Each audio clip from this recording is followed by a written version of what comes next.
ಧರ್ಮಸ್ಥಳದಲ್ಲಿ ಇಂದಿನ ಕಾರ್ಯಾಚರಣೆ ಮುಕ್ತಾಯವಾಗಿದೆ ಅನ್ನೋ ಮಾಹಿತಿ ಸಿಗ್ತಾ ಇದೆ. ಪಾಯಿಂಟ್ ನಂಬರ್ 9 ಮತ್ತು 10 ಎರಡು ಕಡೆ ಇವತ್ತು ಕಾರ್ಯಾಚರಣೆ ನಡೆಸಲಾಯಿತು. ಇಲ್ಲಿ ಅವಶೇಷಗಳಿಗಾಗಿ ಹುಡುಕಾಟ ನಡೆಸಲಾಯಿತು. ಪಾಯಿಂಟ್ 9 ಮತ್ತು 10ರಲ್ಲಿ ಯಾವುದೇ ಅವಶೇಷಗಳು ಸಿಕ್ಕಿಲ್ಲ ಅಂತ ಗೊತ್ತಾಗ್ತಾ ಇದೆ. ಮಳೆ ಇತ್ತು, ಮಳೆ ಮಧ್ಯೆಯೂ ಕೂಡ SIT ಟೀಮ್ ಕಾರ್ಯಾಚರಣೆ ನಡೆಸಿತ್ತು. ಆದರೆ ಏನು ಪತ್ತೆಯಾಗಿಲ್ಲ ಇವತ್ತಿನ ಕಾರ್ಯಾಚರಣೆಯಲ್ಲಿ ಅನ್ನೋದು ಸದ್ಯದ ಮಾಹಿತಿ. ಪಾಯಿಂಟ್ ನಂಬರ್ 10ನಲ್ಲಿ ನಾಳೆ ಶೋಧ ಕಾರ್ಯ ನಡೆಸೋದು ಅನುಮಾನ. ಯಾಕೆಂದರೆ ಭಾನುವಾರ ಆಗಿರೋ ಕಾರಣ ನಾಳೆ ಮತ್ತೆ ಈ ಆಪರೇಷನ್ ಮುಂದುವರಿಯೋದು ಡೌಟ್. ಮತ್ತೆ ಸೋಮವಾರದಿಂದ ಅದೇ ರೀತಿ ಕಾರ್ಯಾಚರಣೆ ಮುಂದುವರಿಬಹುದು. ಸದ್ಯಕ್ಕೆ ಇವತ್ತು 2 ಪಾಯಿಂಟ್ಗಳಲ್ಲಿ ಈ ಹುಡುಕಾಟ ನಡೆಸಿದ್ದಾರೆ. ಆತ ತೋರಿಸಿರುವಂಥದ್ದು ಮಾರ್ಕ್ ಮಾಡಿರೋದು ಒಟ್ಟು 13 ಪಾಯಿಂಟ್ಗಳು. ಆ ಪೈಕಿ ಈಗ 10 ಪಾಯಿಂಟ್ಗಳವರೆಗೂ ಕೂಡ ಭೂಮಿ ಆಗಿದ್ದು ಅಲ್ಲಿ ಏನು ಅವಶೇಷಗಳು ಪತ್ತೆಯಾಗುತ್ತಾ ಅನ್ನುವಂಥ ಕಾರ್ಯಾಚರಣೆಯನ್ನು ನಡೆಸಿದ್ದಾರೆ. ಆ ಪೈಕಿ ಪಾಯಿಂಟ್ ನಂಬರ್ 6ರಲ್ಲಿ ಅವಶೇಷಗಳು ಪತ್ತೆಯಾಗಿತ್ತು. ಆ ಅಸ್ಥಿಪಂಜರಗಳನ್ನು ಈಗಾಗಲೇ ಬೆಂಗಳೂರಿನ FSLಗೂ ಕೂಡ ರವಾನೆ ಮಾಡಲಾಗಿದೆ. ಸುಮಾರು 25 ಮೂಳೆಗಳು, ಪುರುಷನ ದೇಹದ್ದು ಎನ್ನಲಾದ ಮೂಳೆಗಳು ಸಿಕ್ಕಿದ್ದು. ಆ ನಂತರದ 7, 8, 9 ಮತ್ತು 10ರ ಪಾಯಿಂಟ್ಗಳಲ್ಲಿ ಏನೂ ಲಭ್ಯ ಆಗಿಲ್ಲ ಅನ್ನೋದು ಸದ್ಯ ತಿಳಿದು ಬರ್ತಾ ಇದೆ. ಇವತ್ತು ಪ್ರಮುಖವಾಗಿ ಪಾಯಿಂಟ್ ನಂಬರ್ 9 ಮತ್ತು 10 ಈ 2 ಜಾಗಗಳಲ್ಲಿ ಹುಡುಕಾಟ ನಡೆಸಲಾಯಿತು. ಅದೇ ಅಗೆಯುವಿಕೆಯ ಕಾರ್ಯ ಮುಂದುವರಿತು. ದೂರುದಾರನ ಸಮ್ಮುಖದಲ್ಲೇ ಆತ ಹೇಳಿದ ಹಾಗೆಯೇ ಆಳ ಅಗಲ ಎಲ್ಲವನ್ನು ಕೂಡ ಅಗೆದು ಹುಡುಕಾಟ ನಡೆಸಲಾಯಿತು. ಆದರೆ ಏನೂ ಕೂಡ ಪತ್ತೆಯಾಗಿಲ್ಲ. ಯಾವುದೇ ಕಳೆಬರ, ಅಸ್ಥಿಪಂಜರದ ಕುರುಹುಗಳು ಯಾವುದೂ ಕೂಡ ಅಲ್ಲಿ ಪತ್ತೆಯಾಗಿಲ್ಲ ಅನ್ನೋದು ಗೊತ್ತಾಗ್ತಾ ಇದೆ. ಸಂಜೆ ಆದ ಕಾರಣ ಇವತ್ತಿನ ಕಾರ್ಯಾಚರಣೆಯನ್ನು ಸ್ಥಗಿತಗೊಳಿಸಿದ್ದಾರೆ.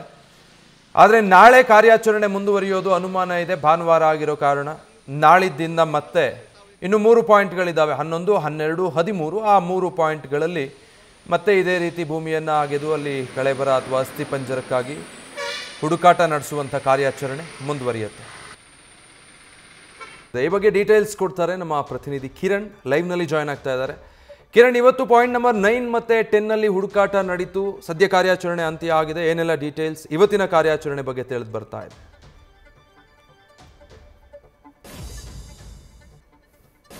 ಮುಂಜಾನೆಯಿಂದನೇ ಒಂದು SIT ಅಧಿಕಾರಿಗಳು ತುಂಬಾ ಉತ್ಸಾಹದಲ್ಲೇ ಬಂದಿದ್ರು. ಯಾಕಂದ್ರೆ 9 ಮತ್ತೆ 10ರಲ್ಲಿ ಇವತ್ತು 4 ಕಡೆ ಈ ಪರಿಶೋಧನೆ ನಡೆಸಬೇಕು ಅನ್ನೋ ಒಂದು ನಿರ್ಧಾರ ನಿನ್ನೆ ಸಂಜೆ SIT ಅಧಿಕಾರಿಗಳು ಒಂದು ಚರ್ಚೆ ನಡೆಸಿ ಮಾಡಿದ್ರು. ಇವತ್ತು ಮುಂಜಾನೆ 2 ಮುಗಿಸ್ಬೇಕು, ಮಧ್ಯಾಹ್ನ ನಂತರ 2 ಮುಗಿಸ್ಬೇಕು ಅನ್ನೋ ಒಂದು ನಿರ್ಧಾರಕ್ಕೆ ಬಂದಿದ್ರು. ಇದೇ ಹಿನ್ನೆಲೆಯಲ್ಲಿ ಇದೇ ಒಂದು ಪ್ಲಾನ್ ಆಫ್ ಆಕ್ಷನ್ ಇಂದ ಇವತ್ತು ಮುಂಜಾನೆ ಈ ದೂರುದಾರರನ್ನ ಕರ್ಕೊಂಡು ಈ ಒಂದು ಸ್ಪಾಟ್ ನಂಬರ್ 9ಕ್ಕೆ ಬಂದ್ರು. ಬಂದ ನಂತರ ಪರಿಶೋಧನೆಗೆ ಈಗಾಗಲೇ 15 ಜನ ನೇಮಕ ಮಾಡಲಾಗಿದ್ದು ಕಾರ್ಮಿಕರನ್ನ. ಅವರು ಕೂಡ ಬಂದಿದ್ರು. ಹಾಗೇನೆ FSL ಟೀಮ್ ಆಗ್ಬೋದು, ಡಾಕ್ಟರ್ಸ್ ಆಗ್ಬೋದು, ಹಾಗೇನೆ AC ಅವರು ಕೂಡ ಬಂದಿದ್ರು. ದಯಾಮ ಅವರು ಅಂದ್ರೆ ಈ ತನಿಖಾಧಿಕಾರಿ, ಈ ಪ್ರಕರಣದ ತನಿಖಾಧಿಕಾರಿ ದಯಾಮ ಅವರು ಈ ದೂರುದಾರನನ್ನ ಕರ್ಕೊಂಡು ಬಂದು ಇಲ್ಲಿ ರಕ್ಷಿತಾರಣ್ಯದಲ್ಲಿ ಅಂದ್ರೆ ಸ್ನಾನಘಟ್ಟದಿಂದ ಕೇವಲ ಒಂದು 500 ಮೀಟರ್ ದೂರದಲ್ಲಿರುವಂತಹ ಈ ಪಾಯಿಂಟ್ ನಂಬರ್ 9 ಅನ್ನ ಅಲ್ಲಿಯೇ ಬಂದ್ಕೊಂಡು ಪರಿಶೋಧನೆ ನಡೆಸಲಾಯಿತು. ಮೊದಲು 3 ಅಡಿ ಅಗೆದು ಅದ ನಂತರ ಅಲ್ಲಿರುವಂತಹ ಅಲ್ಲಿ ಏನೆಲ್ಲ ಸಿಗ್ತದೆ ಅನ್ನೋದನ್ನ ಫಸ್ಟ್ ನೋಡಿದ್ದಾರೆ, ಪರಿಶೋಧನೆ ನಡೆಸಿದ್ದಾರೆ. ಅದರ ನಂತರ ಮತ್ತಷ್ಟು ಅಗಲಿಕ್ಕೆ ಮಿನಿ JCBಯನ್ನ ಕರೆಸಿ ಅದರ ನಂತರ ಸರಿಸುಮಾರು ಒಂದು 6 ಅಡಿಯಷ್ಟು ಮಣ್ಣನ್ನ ತೆಗೆದು ಪರಿಶೋಧನೆ ನಡೆಸಿದ್ದಾರೆ. ಈ ಸಂದರ್ಭದಲ್ಲಿ ಏನೂ ಸಿಕ್ಕಿರಲಿಲ್ಲ. ಈ ಹಿನ್ನೆಲೆಯಲ್ಲಿ ಅಲ್ಲಿಗೆ ಈ ಒಂದು ಕಾರ್ಯಾಚರಣೆಯನ್ನ ಸ್ಥಗಿತಗೊಳಿಸಿ ಮಣ್ಣನ್ನ ಮುಚ್ಚಿ ಊಟಕ್ಕೆ ತೆರಳಿದ್ರು. ಊಟದ ನಂತರ ಮತ್ತೆ ಬಂದು ಸ್ಪಾಟ್ ನಂಬರ್ 10ನಲ್ಲಿ ಪರಿಶೋಧನೆಗೆ ಮುಂದಾಗಿದ್ರು. ಮಣ್ಣನ್ನ ತೆಗೆದು ಅಂದ್ರೆ ಅಲ್ಲಿಯ ಜಾಗವನ್ನು ಸೆಕ್ಯೂರ್ ಮಾಡಿರ್ತಾರೆ, ಮಾರ್ಕ್ ಮಾಡಿರ್ತಾರೆ. ಆ ಜಾಗವನ್ನ ಕ್ಲೀನ್ ಅಪ್ ಮಾಡಿಕೊಂಡು ಅದರ ನಂತರ ಯಾರು ಕಾರ್ಮಿಕರು ಬಂದಿದ್ರು ಅವರು ಫಸ್ಟಿಗೆ ತಮ್ಮ ಸಲಕರಣೆಗಳಿಂದ ಮಣ್ಣನ್ನ ತೆಗೆದು ಅದರ ನಂತರ ಒಂದು 3 ಫೀಟ್ ಅಷ್ಟು ಮಣ್ಣನ್ನು ತೆಗೆದ ನಂತರ ಏನು ಸಿಕ್ಕಿರಲಿಲ್ಲ. ಅದರ ನಂತರ JCBಯನ್ನ ಕರೆಸಿ ಮತ್ತಷ್ಟು ಮಣ್ಣನ್ನ ತೆಗೆಸಲಾಯಿತು. ಸರಿಸುಮಾರು ಒಂದು 5.5ರಿಂದ 6 ಫೀಟ್ ಮಣ್ಣನ್ನ ತೆಗೆದ ನಂತರ ದೂರುದಾರನನ್ನ ಕರೆಸಿ ಅದನ್ನೆಲ್ಲ ತೋರಿಸಿದ್ದಾರೆ. ಅಲ್ಲಿ ಏನು ಸಿಕ್ಕಿರಲಿಲ್ಲ. ಆದರೂ ಕೂಡ ದೂರುದಾರ ಒಂದು ಮನವಿ ಮಾಡಿದ್ದು ಇನ್ನಷ್ಟು ಬೇರೆ ಕಡೆಗೆ ಸಹ ಸ್ವಲ್ಪ ಮಣ್ಣು ತೆಗಿಬೇಕು, ಒಂದು 2-3 ಫೀಟ್ ಅಷ್ಟು ಮಣ್ಣು ತೆಗಿಬೇಕು ಅನ್ನೋ ಒಂದು ಮನವಿ ಮಾಡಿದ ಹಿನ್ನೆಲೆಯಲ್ಲಿ ಮತ್ತೆ JCBಯಿಂದ ಸರಿಸುಮಾರು ಒಂದು 3 ಫೀಟಷ್ಟು ಮಣ್ಣನ್ನು ತೆಗೆದು ಅಲ್ಲಿ ಪರಿಶೋಧಿಸಿದ್ದಾರೆ. ಅಲ್ಲೂ ಏನು ಸಿಕ್ಕಿರಲಿಲ್ಲ. ಯಾವುದೇ ಒಂದು ಕಳೆಬರದ ಒಂದು ಅವಶೇಷಗಳಾಗ್ಲಿ ಅಸ್ಥಿಪಂಜರದ ಅವಶೇಷಗಳು ಸಿಕ್ಕಿಲ್ಲ.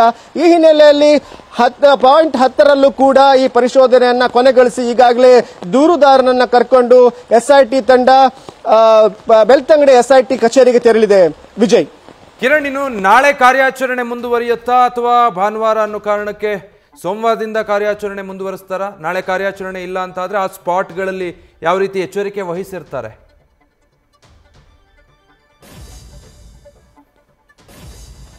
ವಿಜಯ್, ಇವತ್ತು ಮಧ್ಯಾಹ್ನ ಭಾರಿ ಮಳೆ ಆಗ್ತಾ ಇದೆ. ಈಗ ಕೂಡ ಮಳೆ ಬರ್ತಾ ಇರುವಂತದ್ದು. ಬೆಳ್ತಂಗಡಿ ಭಾಗದಲ್ಲಿ ಮಧ್ಯಾಹ್ನದಿಂದ ಭಾರಿ ಮಳೆ ಆಗ್ತಾ ಇದೆ. ಆದ್ರೆ ಆ ಮಳೆಯ ನಡುವೆ ಅಧಿಕಾರಿಗಳು ಹಾಗೇನೆ ಕಾರ್ಮಿಕರು ಈ ಒಂದು ಪರಿಶೋಧನೆಯನ್ನ ನಡೆಸಿದ್ದಾರೆ. ಮಣ್ಣನ್ನ ಅಗ್ದು ಅಲ್ಲಿ ಏನಿದೆ ಅನ್ನೋದನ್ನ ಪರಿಶೋಧಿಸಿದ್ದಾರೆ. ಏನು ಸಿಕ್ಕಿಲ್ಲ. ಆದ್ರೆ ಇದರ ನಡುವೆ ನಾಳೆ ಭಾನುವಾರ ಆದ ಕಾರಣ ಅಧಿಕಾರಿಗಳಿಂದ ಪೊಲೀಸ್ ಅಧಿಕಾರಿಗಳು SIT ಅಧಿಕಾರಿಗಳು ಆಲ್ರೆಡಿ ರೆಡಿಯಾಗಿದ್ದಾರೆ. ಆದ್ರೆ ಇತರ ಇಲಾಖೆಯ ಅಧಿಕಾರಿಗಳು ನಾಳೆಗೆ ಒಂದು ದಿನ ರೆಸ್ಟ್ ಬೇಕು ಅಂತ ಹೇಳಿ ಮನವಿ ಮಾಡಿಕೊಂಡಿದ್ದಾರೆ ಅನ್ನೋ ಒಂದು ಮಾಹಿತಿ ಇದೆ.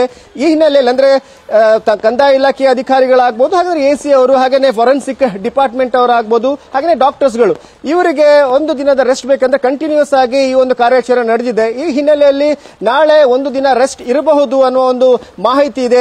ಅದನ್ನ SIT ಅಧಿಕಾರಿಗಳು ಕನ್ಫರ್ಮ್ ಮಾಡ್ತಾರೆ.